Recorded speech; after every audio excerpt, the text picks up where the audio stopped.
Future of education. This podcast is an extension / expansion of another podcast on education that I did just a bit ago, maybe a week or two ago. So education, like healthcare, the costs keep going up and up and up. Most fields like through Moore's Law and things like that are becoming less and less and less expensive. You keep getting more computing power. For example, like the smartphone in your pocket has more computing power than what was used to launch NASA to the moon in 1969. So why is everything else becoming so much cheaper, but healthcare and education is becoming more and more and more expensive? So I just focused on healthcare earlier today. Now I want to focus on education.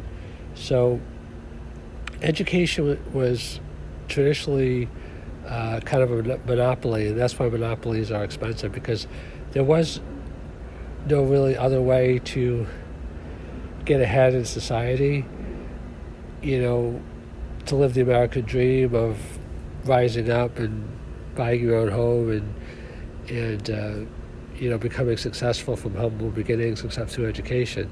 I mean, there were a few things, but not for the masses of people.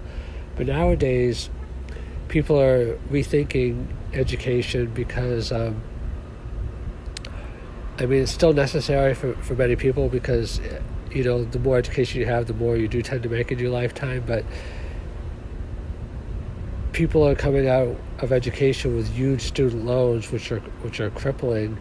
And not only that, a lot of people that come out with college degrees are not getting the types of jobs that they expected. Some people say this is actually the first generation where people expect not to do better than their parents, or may not do better than their parents. But how can this be remedied, or what will happen in the future? So nobody has a total crystal ball, but I feel pretty confident that major changes are occurring because it's not sustainable, so things have to change. And this is what I think is likely to happen. I think that education is going to have to be much more person-centered. What do I mean by that? Right now, education is focused on tests. It's focused on professors, administrators, and standardization. So I talked a little about in my other podcast about how education is more geared towards helping people become good employees, build up the skills like memorization, as opposed to actually life skills. Like they don't teach about money in school, they don't teach about marriage or relationships, they don't teach about child rearing. I mean, all the major life skills that people would need, they just don't teach it in school. The school is only focused on being a good employee, raising your hand, multiple choice tests, memorization. And as an entrepreneur, entrepreneurs work in teams, but in school you can't work as a team for the most part. That's considered cheating. You have to do everything on your own. If you did everything on your own in business, you wouldn't get anywhere. So, for business, for education to adapt, it's going to have to be more person-centered. Rather than everybody learning the same material, it's going to have to be much more personalized. With technology, you could easily do that to see what a person's skills are and do individual lesson plans. And there's something called, I'm forgetting the exact name of it, but instead of using the classroom and then giving homework, they're reversing it so that the homework is actually personalized and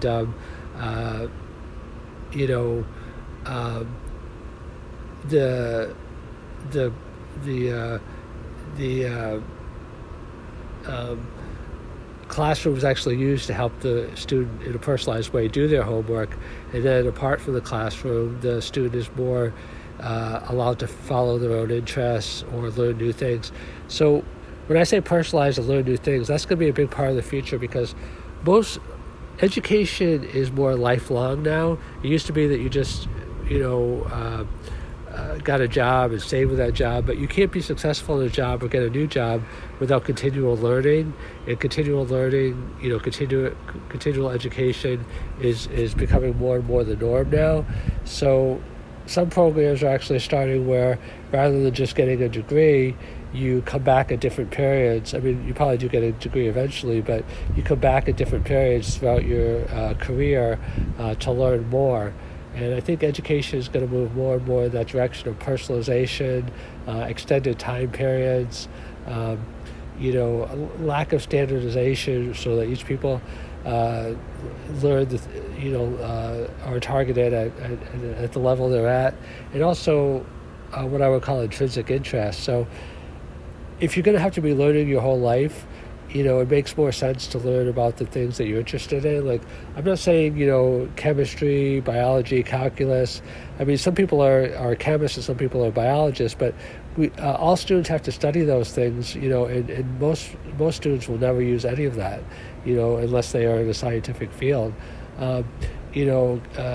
So, I think in the future it'll be more, because they've done studies that people learn better when you learn the things that you're interested in. Now, there will have to be some, like, obviously cores, like people need to learn how to write and read, because those are pretty much fundamental to almost every discipline, are good life skills. But some of the more esoteric things, like if you're not a science major, physics is actually becoming a little bit more mainstream because of the laws of physics or the laws of the universe. It might be good for people to have a smattering of these things, but education is going to have to be more practical, more intrinsic interest, and more personalized in the future.